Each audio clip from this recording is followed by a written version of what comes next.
జగన్మోహన్ రెడ్డి గారి కార్ కింద ఒకటి పడి చచ్చిపోయాడు. మొన్న ఆర్సీబీ స్టాంపేడ్ చూసినప్పుడు, మొన్న పుష్ప స్టాంపేడ్ చూసినప్పుడు నాకు కోడ్ గుర్తొచ్చింది. People with low IQ often worship celebrities and politicians. Life లో ఏదైనా చేయండి, కానీ మనిషిని దేవుడు మాత్రం చేయకండి. ఒక ఫ్యాన్ గా, ఒక పొలిటికల్ పార్టీ మనిషిగా నీకు ఐడెంటిటీ దొరుకుతుంది అంటే అంతకన్నా దరిద్రం ఇంకోటి ఏం లేదు. అరే వీడు వైసీపీ రా, అరే వీడు టీడీపీ రా, అరే వీడు ఎన్టీఆర్ ఫ్యాన్ రా, వీడు మెగా ఫ్యాన్ రా. ఈ ఐడెంటిటీ ఒక ఫ్యాన్ గా నీకు ఐడెంటిటీ దొరుకుతుంది అంటే అసలు వర్స్ట్ థింగ్. వేరే కంట్రీస్ లో ఏ సెలబ్రిటీ అయినా దే ఆర్ జస్ట్ యాక్టర్స్, అంటే మూవీలో వాళ్ళు యాక్ట్ చేస్తారు అంతే. కానీ మన దగ్గర మాత్రమే వాళ్ళు యాక్టర్స్ కాదు, హీరోస్, గాడ్స్. ఏ పొలిటీషియన్ కి, ఏ హీరోకి కూడా నువ్వు ఒకటి ఉన్నావు అని వాళ్ళకి అసలు తెలియదు. అసలు నువ్వు వాళ్ళకి ఎగ్జిస్టే కావు. ప్రతి 5 years కి ఎలక్షన్స్ వస్తాయి, ప్రతి ఇయర్ IPL జరుగుతుంది, ప్రతి ఇయర్ మూవీస్ రిలీజ్ అవుతాయి. బట్ వీటి వల్ల లైఫ్ లో మనకి ఎలాంటి మేజర్ చేంజెస్ రావు.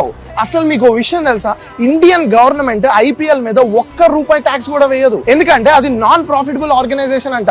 ట్యాక్స్ లని మీ దగ్గర నుంచి దొబ్బుద్ది. కానీ నువ్వేమో నీ టైం, నీ కెరీర్, ఆఖరికి నీ ప్రాణం